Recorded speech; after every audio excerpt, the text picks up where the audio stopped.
Disputes between inter స్టేట్స్కి. కాబట్టి ఇవన్నీ కూడా అక్కడ చర్చ చేయాలి ఉంటుంది. కానీ మాకు మంచి అవగాహన సదస్సు ఈరోజు పెట్టిర్రు. సో అందరూ రావాలని కోరుకుంటున్నా. అలాగే గతంలో కనుక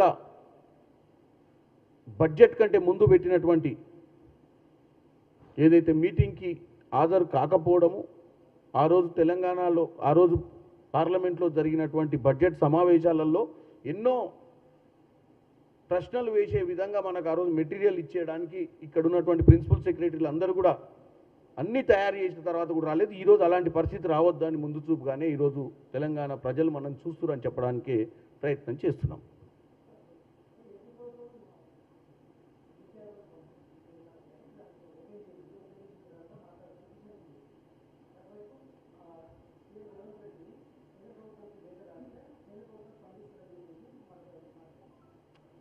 లేఖ రాస్తే కేంద్ర ప్రభుత్వం స్పందిస్తుందనా?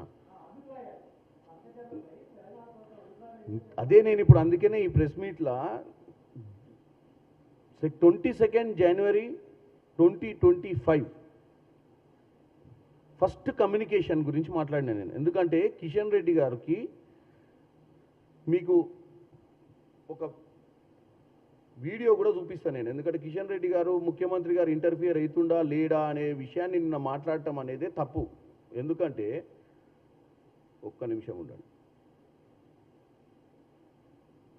సమ్మక్క సారక్క కావచ్చు, లేకపోతే సీతారామ కావచ్చు, మా ఇతర ప్రాజెక్టులకు నికర జలాల కేటాయింపులు ఇంతవరకు జరగలేదు. మా నికర జలాల గోదావరిలో అదనపు నీళ్లు ఉన్నాయి, గోదావరి నీళ్లు సముద్రంలో కలుస్తున్నాయి, సముద్రంలో కలిసే నీళ్లు మేము వినియోగించుకుంటున్నాం అని వాదిస్తున్న ఆంధ్రప్రదేశ్ మా ప్రాజెక్టులకు ఎందుకు అభ్యంతరం పెడుతుంది? మా శాశ్వత ప్రాజెక్టులకు శాశ్వత కేటాయింపులు జరిగిన తర్వాతనే కదా నీకు వరద జలాలు ఉన్నాయా లేదా లెక్కదే లేదు. మా కేటాయింపులు జరగకుండా మా ప్రాజెక్టుల యొక్క భవిష్యత్తు గందరగోళంలో అగమ్య గోచరంగా ఉన్నప్పుడు మీరు ఆంధ్రప్రదేశ్లో వరద జలాల మీద ప్రాజెక్టులు కట్టుకుంటామంటే అది తెలంగాణకి ఖచ్చితంగా అభ్యంతరం ఉంటుంది. ఈ విషయంలో శశబిషలకు తావులేదు. తెలంగాణ ప్రభుత్వానికి స్పష్టత ఉన్నది. మొట్టమొదట గోదావరి నది మీద తెలంగాణ నిర్మించుకుంటున్న ప్రాజెక్టుల అనుమతులన్నీ వచ్చినాక మిగతా వాటి మీద ఏ చర్యలైనా తీసుకోవడానికి తెలంగాణ ప్రభుత్వానికి అభ్యంతరం లేదు.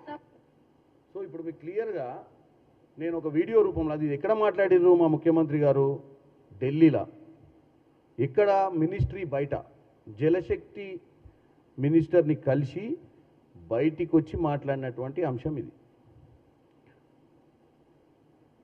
అంటే అర్థమైంది, ముఖ్యమంత్రి ఆల్రెడీ పర్స్యూ చేస్తున్నట్టే కదా. ఈ విషయాన్ని కూడా సెంట్రల్ మినిస్టర్, క్యాబినెట్ మినిస్టర్గా ఉన్నటువంటి కిషన్ రెడ్డి గారు మళ్ళీ ప్రజల్ని తప్పుదోవ పట్టించే విధంగా ముఖ్యమంత్రి ఇంటర్ఫియర్ కావాలి అని చెప్తే ఇక్కడ తెలంగాణ ప్రజలు కన్ఫ్యూజ్ అవుతారా? ఏమవుతారు చెప్పండి? ఎందుకంటే ఈ కమ్యూనికేషన్ అయితే ఒక లూప్ లైన్లో ఉన్న కమ్యూనికేషనే కదా. దీని మీద ప్రెస్ నోట్స్ బయటకు వస్తున్నాయి. ఇది ఇచ్చింది కూడా టీవీ ఛానళ్ళల్లో వచ్చినటువంటి ఇంటర్వ్యూ అది. సో ముఖ్యమంత్రి గారు మొదటి నుంచి దీన్ని పర్స్యూ చేస్తున్నారు. ఎట్టి పరిస్థితుల మనకు దక్కాల్సినటువంటి నీళ్ళ భాగం గత ప్రభుత్వాలు ఎంత విస్మరించినాయో మనకు తెలుసు. గత ప్రభుత్వంలో ఎవరు పోయి చేపల పులుసు తిని రత్నాల రాయలసీమ చేసి వస్తామని చెప్పిర్రో కూడా తెలుసు మనకు. ఇప్పుడు వాళ్ళు రాజకీయం చేసే ప్రయత్నం చేస్తున్నారు తప్ప వీళ్ళు ఏమైనా బేసిజాలు లేవు, బేసిన్లు లేవు, కలిసి అందరం పనిచేద్దాం, వరద జలాలు పంచుకుందాం, అందరం ముందుకు పోదామని చెప్పి బహిరంగ సభలలో ఉపన్యాసాలు ఇచ్చినటువంటి నాయకులు ఎవరో కూడా తెలుసు మనకు తెలంగాణ ప్రజలకు. ఈ 10 సంవత్సరాలలో అధికారంలో ఉన్న పార్టీ నాయకులు. కానీ అది కప్పిపుర్చే విధంగా మళ్ళీ ఇప్పుడు తెలంగాణలో ప్రజలకు ఉద్యమంలో ఉన్నటువంటి ముచ్చట తీసుకొద్దామన్న ప్రయత్నం చేస్తున్నారు. ఉద్యమంలో ఉన్నప్పుడు నీళ్లు నిధులు నియామకాల నినాదంతో పోరాటం చేసిన విషయం తెలంగాణ ప్రజలకు తెలుసు. మరి 10 సంవత్సరాల అధికారంలో ఉన్నప్పుడు దేని మీద పోరాటం చేసిర్రు? ఎందుకు చేపల పులుసు తినాల్సి వచ్చింది? ఎవరింటి కాడ పోయి తినాల్సి వచ్చింది? ఎందుకు రత్నాల రాయలసీమ చేయాల్సి వచ్చింది? ఎందుకు పోతిరెడ్డిపాడు ప్రాజెక్టు విషయంలో కాంట్రాక్టర్లతో చర్చలు చేయాల్సి వచ్చింది? ఎందుకు జగన్ రెడ్డిని సెక్రటేరియట్లో పిలిపించి విందు భోజనం పెట్టి మరి ఏం మాట్లాడుకుర్రు అన్న విషయాన్ని ఈ ప్రెస్ మీట్లో నేను మాట్లాడదలుచుకోలేదు. ఎందుకంటే ఈరోజు మంచి అంశం అందరు కలిసి వస్తున్నారు కాబట్టి నేను నెగిటివ్ ప్రాపగెండా చేయదలుచుకోలేదు. డెఫినెట్గా వీళ్ళు రాకపోతే కనుక రేపు పెడతా ప్రెస్ మీటు. ఎందుకంటే రాంగ్ ప్రాపగెండా చేయడానికి ప్రయత్నం చేస్తూ కన్స్ట్రక్టివ్ లైన్లో ఉండాలన్న ఆలోచన నాకు. అందరం కలిసి పోరాడదాం, అందరం కలిసి మన తెలంగాణకు దక్కాల్సినవన్నీ దక్కించుకోవాలన్న ఉద్దేశంతో అది నిధులు కానీ, నియామకాలు కానీ, నీళ్లు కానీ.